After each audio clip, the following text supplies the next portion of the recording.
When should you ride in the saddle? And when should you ride out of it? A lot of us perhaps just do what comes naturally without giving it a second thought. I mean, maybe we just stand up when our butts start to hurt. But actually, there is a raft of scientific research out there that shows what you should do and when you should do it, plus why. So let's dive in. Full disclosure, I like riding sat down.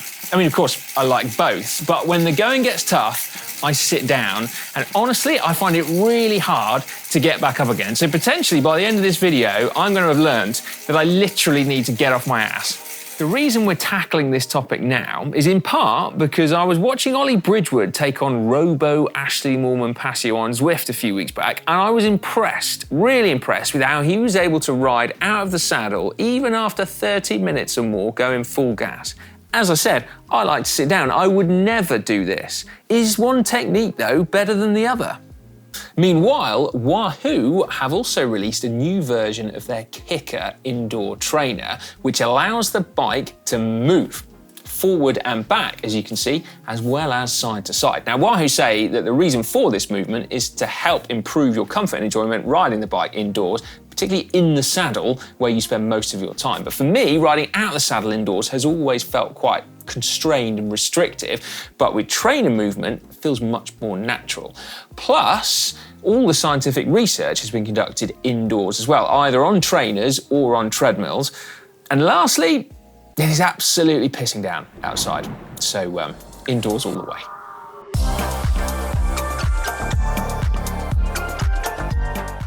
Firstly, let's tackle that common perception that riding out of the saddle is less efficient than riding in the saddle.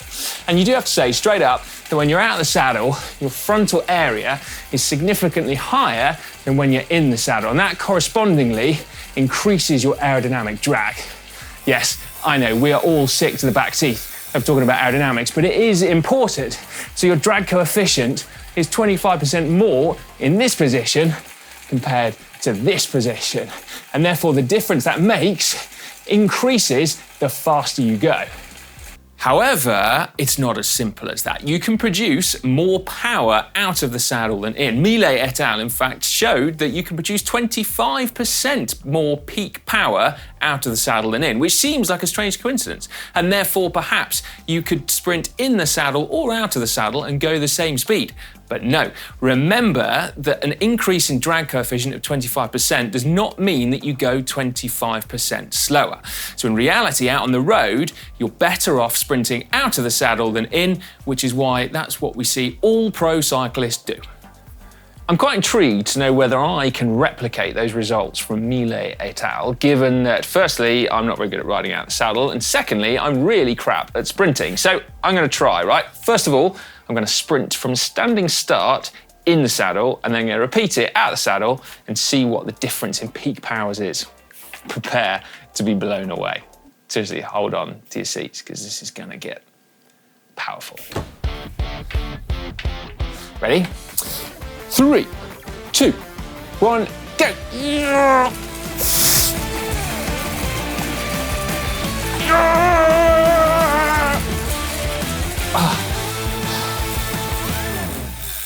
I think I saw 850.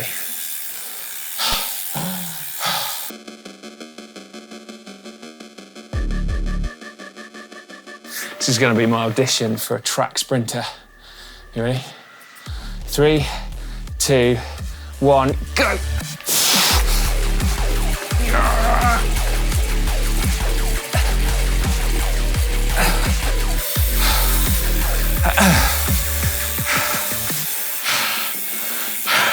Four figures!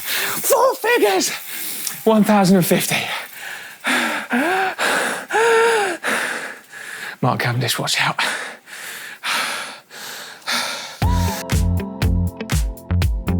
Now, that is all well and good, but most of us probably don't spend much time riding out the saddle on flat roads because it feels a bit awkward and it's not very comfortable, nor would I imagine we spend much time sprinting either. Really, most of us spend most of the time riding out the saddle when climbing, and this is when things get much more interesting, in part because we can stop talking about aerodynamics. Yes, that's because, according to Ollie Bridgewood, at any speed lower than about 16k an hour, the difference between the two positions is effectively negligible.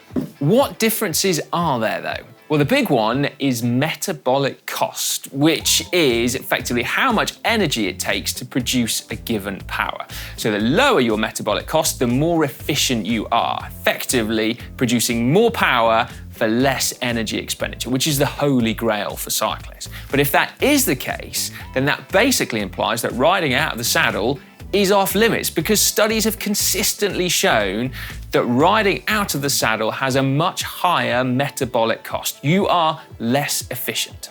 And that makes sense when you think about it, doesn't it? I mean, my saddle is no longer supporting my body weight. My legs are, and God forbid, even my twiglet arms. So there is a much greater level of muscle activation going on, both from my legs and then also my upper body. And that is something that's been shown consistently, time and again, in scientific research as well. However, Arkenstein et al. Showed that at 70% of your maximal aerobic power, the difference in efficiency between the two positions was considerably smaller than it had been at just 50% of your maximal aerobic power.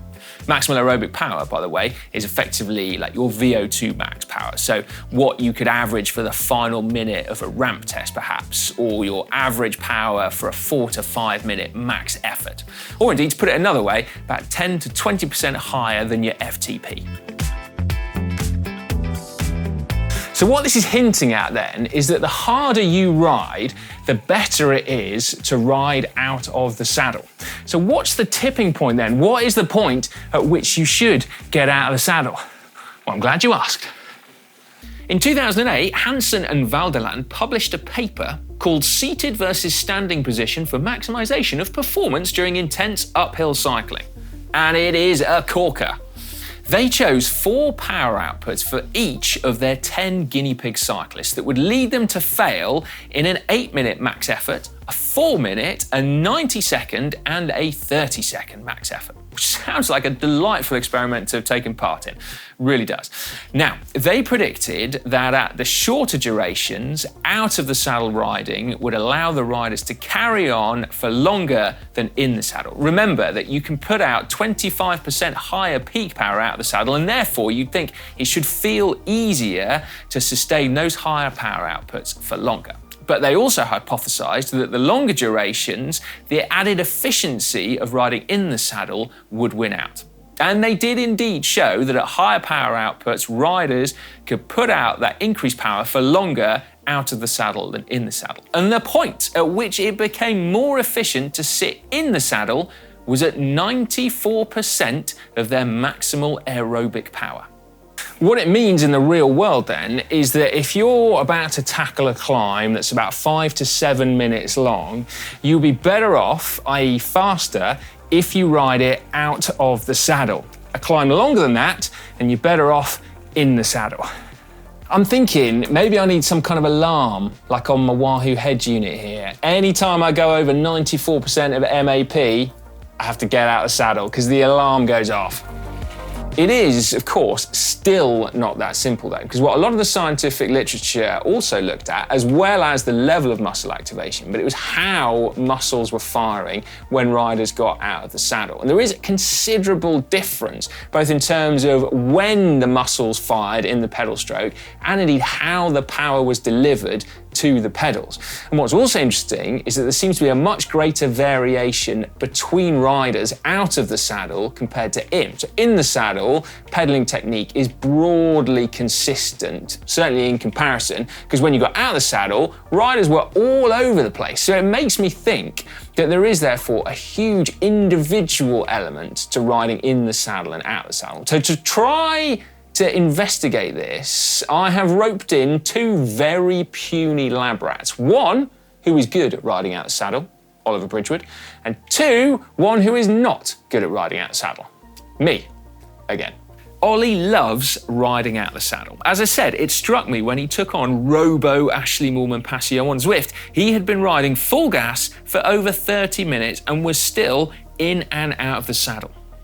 This is in contrast to me, who couldn't be persuaded to get out the saddle even if I was offered £1 million. Yeah, you would. All right, okay. I'll probably do it for 100. quid. But anyway, it illustrates my point, right? That when I'm struggling, I sit in the saddle, whereas I think you, when you're struggling, get out of the saddle, right? Yeah, I always feel that I can get like a little bit more out. To get everything out, I would have to be out the saddle. Yeah, okay, so we're going to do a little experiment now, right? We don't have to go to max, okay? But we're going to monitor our heart rates and our perceived effort, so how hard it feels when we're riding in the saddle versus out the saddle at a set power.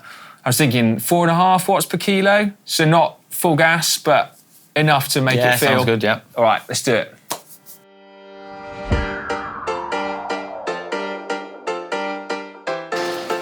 Right, I've had a little warm up now. I'm going to do 5 minutes in the saddle first, and we'll see what's going on with my heart rate and my perceived effort of exertion at the end of that last minute. Right, shall we?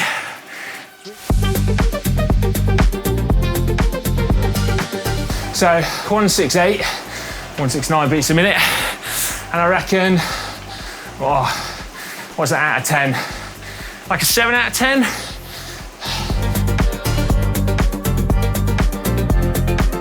Better start the next one, aren't I? Yeah, I'm looking forward to this one. I'm not looking forward to this.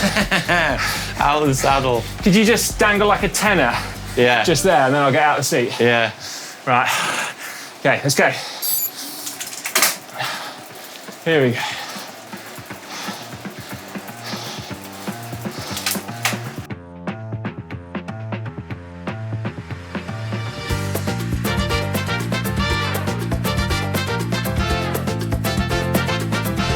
Right, 2 minutes in. Si, what is your RPE right now? Oh, it's definitely more. Like 8.5. 8.5. Like I said, I've got sore legs. I just want to sit down. I want to sit down for a rest.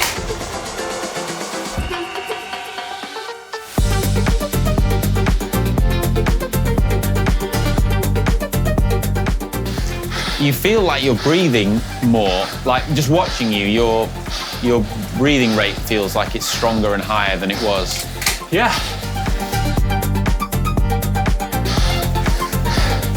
Yeah, I just feel like I'm sort of tipping into my reserves a bit.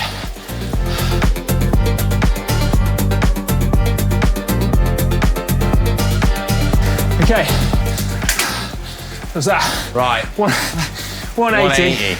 I felt like it was about I was about 8.5.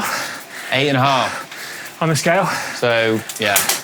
I'm just going to see if I can recover for the same power output. Now I'm in the saddle. Heart rate's coming down.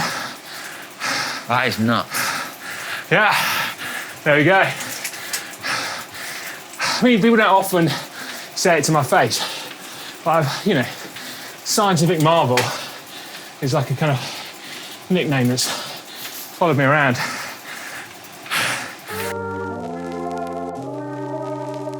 Okay, you ready, Ollie? Yeah. All right, mate, go for it. In. 3, 2, 1, go! Yeah. Dramatic start.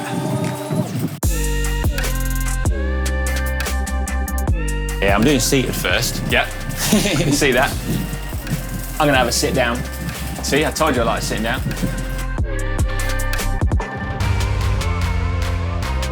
Right, okay, you got 15 seconds left. So heart rate is 156. That's pretty stable, isn't it? And then, yeah, go on then. There's your Borg scale. 14, 13. Yeah. Somewhat hard. Or do you want to? Yeah. You can knock it off. You can have like 20 seconds rest if you like. I can have a minute. Can you have it? No, you can't have a minute. Okay. Right. Well, I'll do it when it gets to 58 on there. Okay. And then it's. You can have a minute. Go. Dang. Dang. Dang. Dang. I'm telling you. I think that's the... I feel good. Oh, it's easy. Come on. Yeah.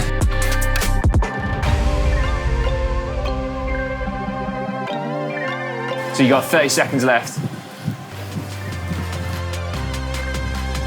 Go on then, so what's your RPE now then?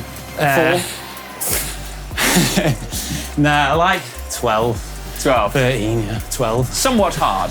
Yeah. Okay, right, you ready? You're gonna sit in the saddle then. So 165 heart rate. Okay. We'll give you like another minute at this.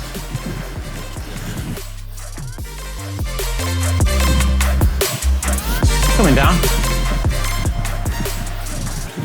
Which means maybe I am a bit more efficient like this.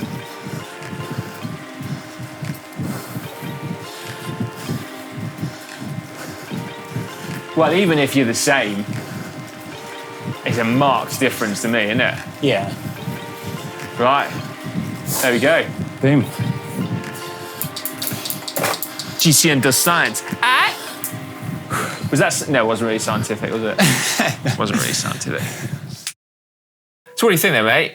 You seemed to certainly find it easier out of the saddle, but then your heart rate was kind of broadly similar across both, wasn't it? Yeah, like physiologically, maybe I'm pretty similar, and over the course of a long climb, I think the efficiency thing of being seated, for me, I've seen benefits to that. Yeah. But what is undeniable is like, out the saddle, my RPE is lower. Yeah. And I've experienced the same thing as what we've seen today, actually in a controlled environment in a lab, when I've done back-to-back tests and stuff for some GCN Plus films. But yeah, like my RPE is lower. The thing though is that because I know that it is far more aerodynamically efficient to be going seated on particularly a long climb, you know, something around 6% gradient. Yeah. I have actually made a conscious effort to train myself to be able to get the power out seated now. No way. And before, I was like the opposite of you. I just couldn't. I had to be out the saddle the whole way.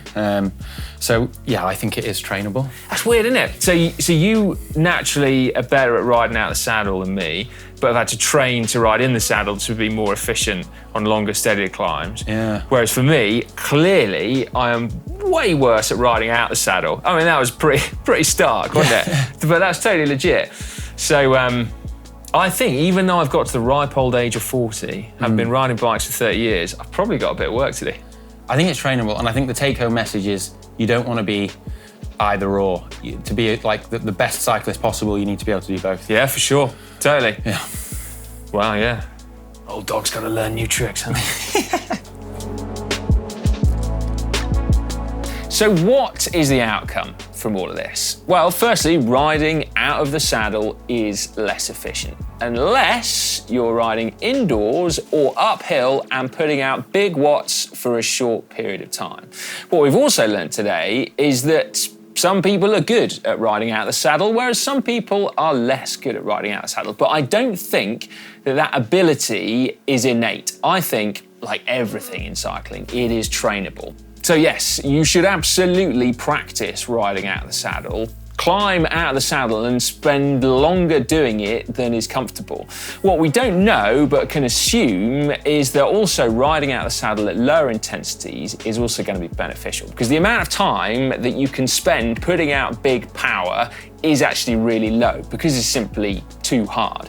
And so therefore, riding at lower intensities allows you to accumulate more time riding out of the saddle, and we can assume it's going to have a training response, because ultimately, I think this is all about muscle activation, muscle recruitment, and neurological pathways. So there we go. Let me know in the comments section, of course, what you think about all of this. Is your preferred climbing technique in the saddle versus out of the saddle? What do you think about that 94% of your maximal aerobic power threshold? Yeah, very interested to read your own experiences down there. Huge thanks to Wahoo for the loan of their new kicker, and huge thanks to Ollie for the loan of his incredible physique. Please give this video a big thumbs up as well if you've enjoyed it.